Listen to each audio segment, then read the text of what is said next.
Hun buns. Let's get on to this job. Good morning to ya. Hope you guys had a good night's sleep. You were able to get home or to your destination or work safe and sound yesterday with no problems.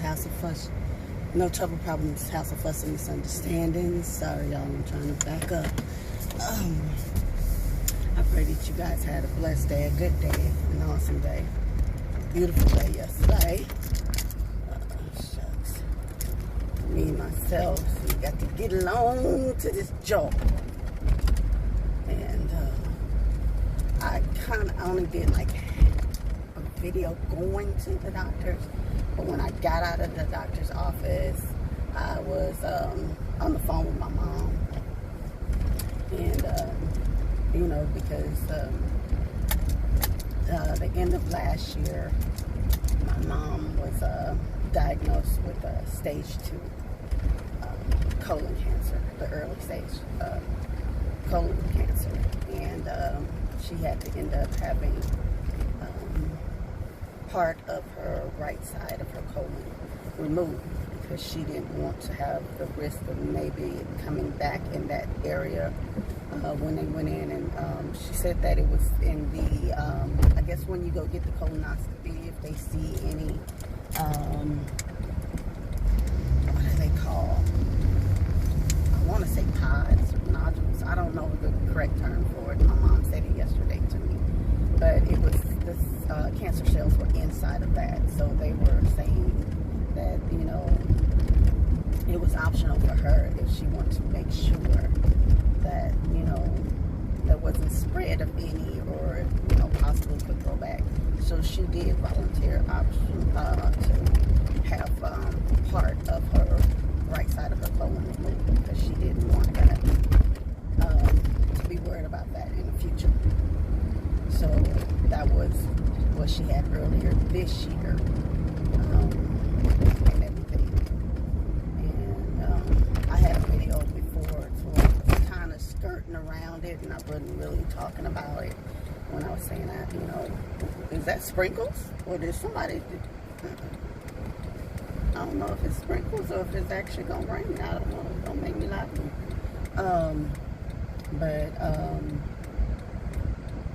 That was early this year, and I ended up going out there to help my mom and take care of her, and for like 3 weeks earlier this year. And then my sister came, and of course, you know, my brother. So we were there to make sure that she had what she needed. She was okay. She didn't have to want for anything. And things were taken care of. You know, even with my mom after getting out the hospital and stuff, she would still be trying to, you know, ask you if you wanted something to eat. I'm like, no, I'm good. Don't make me anything. But I will always ask her, you know, do you want something to eat? And you know, the thing was just try to get her to drink more water. And I'm the last person to be trying to, you know, shove that down somebody's throat, because there's some days, like I told you, I don't want to drink any water. I don't drink any water. I don't know why that is. I can go a whole day or several days without drinking water, and then there are times that we're only all do is just guzzle down water. I don't know what that is, but you know, I can truly say that no, I don't typically get my 84 ounces of water daily. I'm not going to sit here and lie about that. Exxon is at 175 and Shell is at 189. Now I had to get gas yesterday coming home, and baby, I think it was $17 or $16 for me to fill up, and I was on E money. I mean, I was on E. So, I got gas yesterday. I did end up going to Lucille's for lunch yesterday, and I got the fried green tomatoes, and they were pretty good. I give it to them. I really give them that, you know. Now, it wasn't, Whole folks, like, You know, I told y'all yesterday, I love po' folks. Hey, to me, hands down, ain't nothing like po' folks. Being like po' folks, I ain't come across it. I don't know where another po' folks is, because the only one I knew about that was in California, Buena Park. Okay? Only the next best thing out there is Knott's Berry Farm Restaurant. And when I tell you, the little mini biscuits with that boysenberry syrup or jam, hits the spot, baby.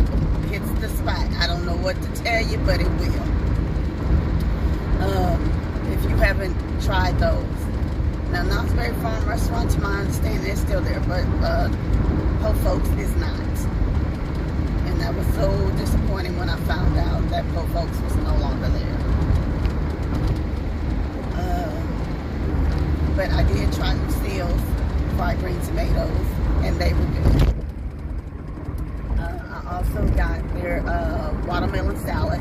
That was good. Oh, wow. That was good and refreshing. I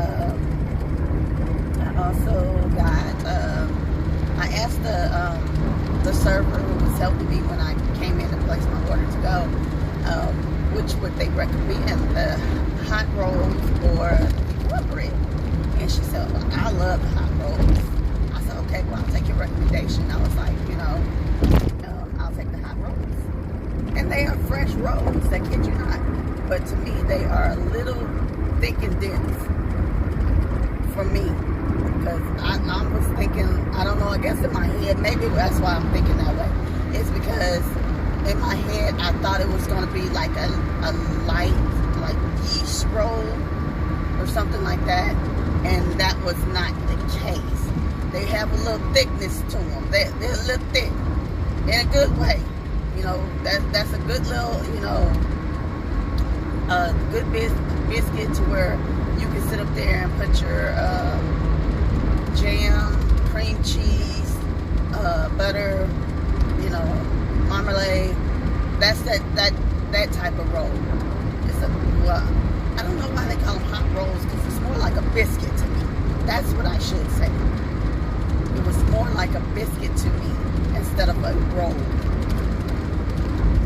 So that's what I should say. That is exactly what I should say. And I'll put the, you know, the pictures and everything with this one, because I still gotta go. I have to go online and get the links to the documentaries that I was watching yesterday that I was talking about in the video when I was going to the doctor's office. And, you know, for those who might want to look into it, for those who may like basketball, because I watched like 2 different documentaries that was basketball.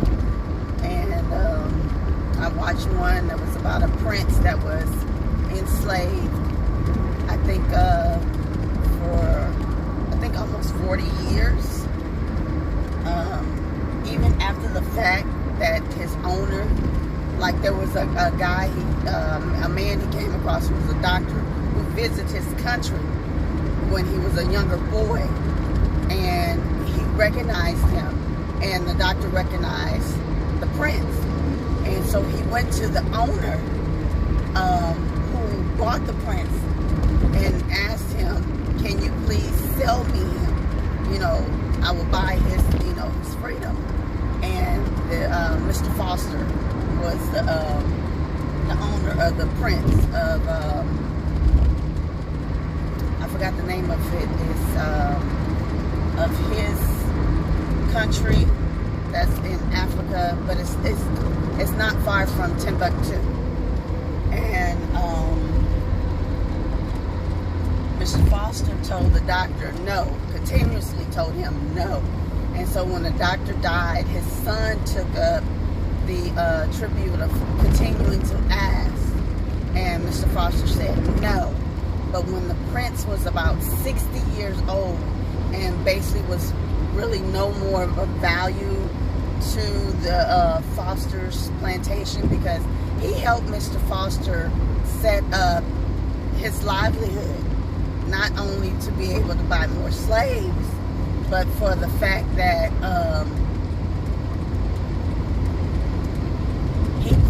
convinced him that it was better to buy plant cotton instead of the other well-known crops that people were planting or growing at that time. And that's how he was able to mask his fortune, Mr. Foster. It's because of the prince. Because the prince in his country, they grew cotton. So that's why he was familiar with it. And he knew that throughout whatever the elements of the weather, that it wouldn't totally be destroyed or dismayed.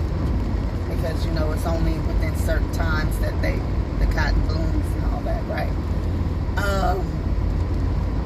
So Mr. Foster wasn't willing to give up the prince. He just wasn't. And because he became a great value to him when it came to business, and he even helped the printer within the city that they were in understand the words that were in Arabic, and told him what was in the books, and told him what certain words were that he didn't know and wasn't familiar with. So, and they said Mr. Foster really wasn't that, when it came to, wasn't that savvy when it came to money and finances and decisions like that. And that's the reason that he kept the prince around, because the prince helped him develop his wealth. And so when he finally let the prince go, because the prince ended up writing a letter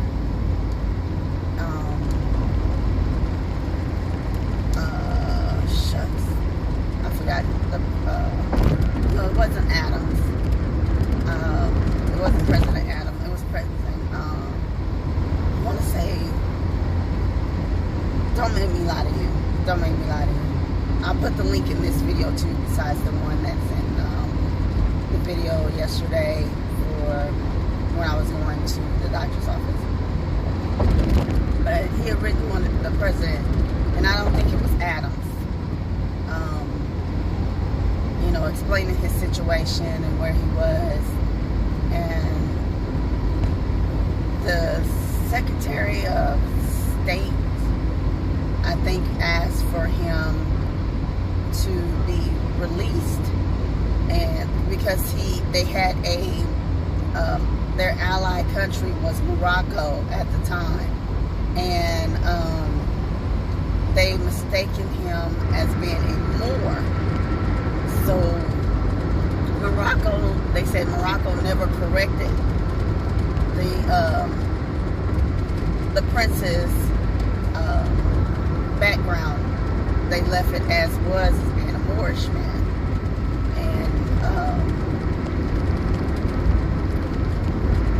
And I guess in order to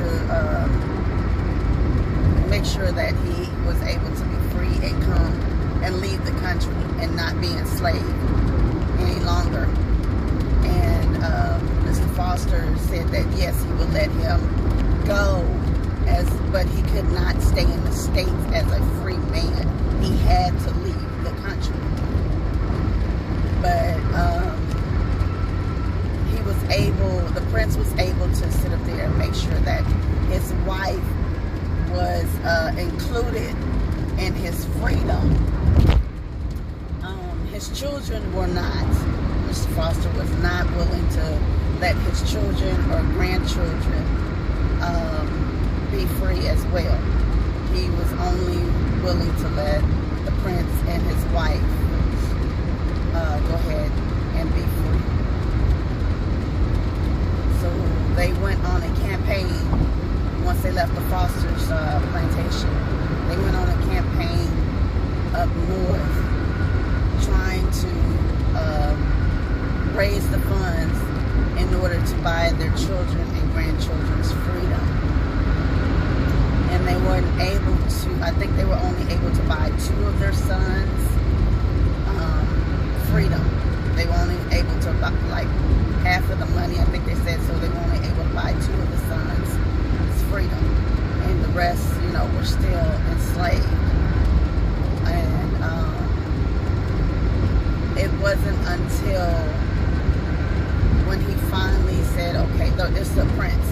finally the prince was like, okay,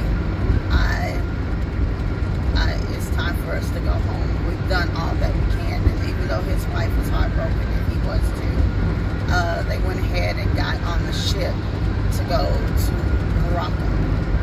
Well, within, I take that must have been a long journey, because they said 4 months after they, set sail that he died. The prince did. And their mother, his wife, was able. Now, the prince already had a wife and I think 2 daughters before he was captured in his country. But when he went back on that journey back home, he had his wife, besides his children that he had that were in America. So when his wife got back to, I think it's Liberia, that she ended up being in,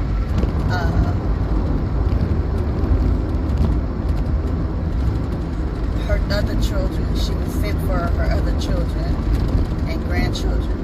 Now, the thing about it, the other children that they weren't able to, and grandchildren they weren't able to buy out of slavery, were split up amongst Mr. Foster's children and relatives, and were scattered throughout Mississippi. And I think it was Natchez, I could be saying the city incorrectly, is where Mr. Foster was at, his plantation. And then they said in the beginning it wasn't really a plantation. It was only a certain amount of acreage, and only a few slaves that he had that he was only able to buy at the time. But with the prince helping him and helping him accrue his wealth, he was able to, basically buy more land and buy more slaves.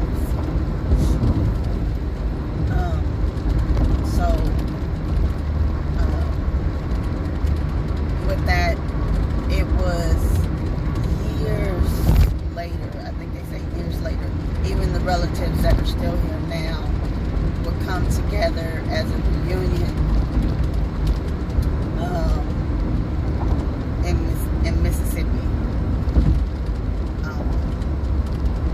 I think in Mississippi. I have to finish. I think I only have like a little bit left that I was watching, because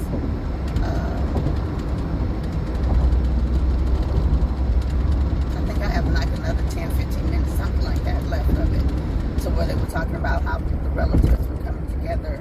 And I take it that it was Mississippi. It could be, in Liberia. I don't know. For the reunion. So I'll watch that little bit when I get in this morning, and put it in the description exactly where the reunion was. But I thought it was a very good documentary. I might not be explaining it well enough for those who may or may not be interested. But I'll put the link in this video as well as in the video yesterday. And go from there.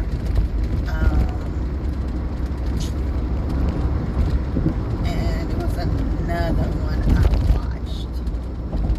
Oh, the other one I watched, which was about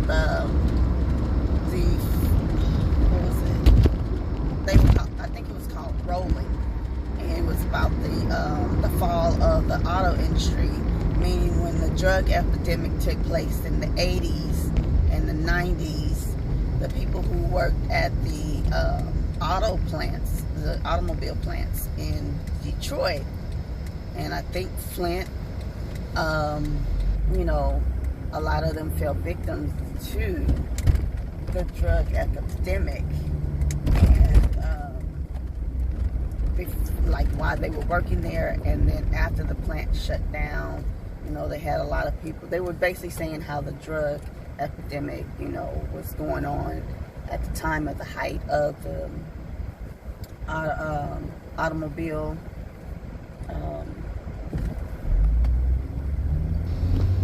when a lot of people had at the time, steady, stable jobs at these plants. All right, we done made it to the garage, y'all. And so I appreciate y'all driving in with me this morning. I appreciate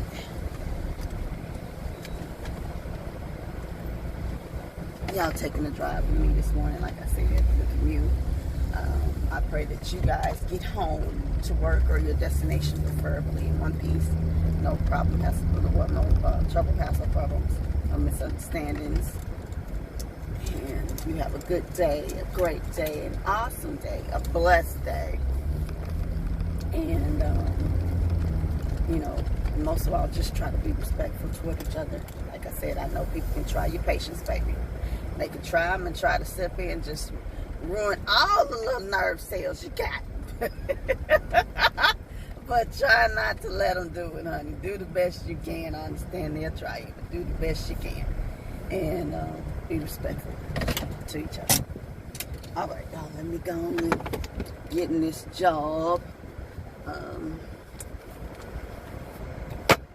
Oh, have to bring these. I got these at Walmart. I mean at Target yesterday, the alcohol wipes, so I put these in my desk.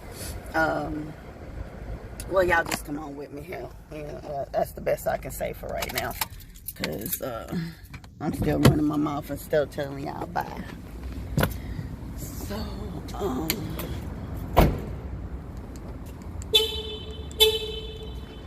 alright. Let's get on to this job. But, I got the wipes because I couldn't find any more alcohol. They didn't have any alcohol in Target. They didn't have any peroxide. And I was like, and I had to ask them up front, when were they going to get some more in? Because it's been a minute since they've been out. But the lady said, you know, usually when they get stuff in, it goes really fast. And so she asked one of the, I guess, managers, you know, when would the next truck be in? She said Friday. And I said, okay. So I'm going to try on Friday, see if it's there. So, like I said, I appreciate you guys driving in with me. You see how my chin is breaking out? That's why I need the alcohol to clear this up that's on my face from the mask, even though I have a filter. It's just, you know, having it on all day is starting to break my skin out. So there's 3 people out here already. All right, let me go on and get to this job. I will talk to you guys later.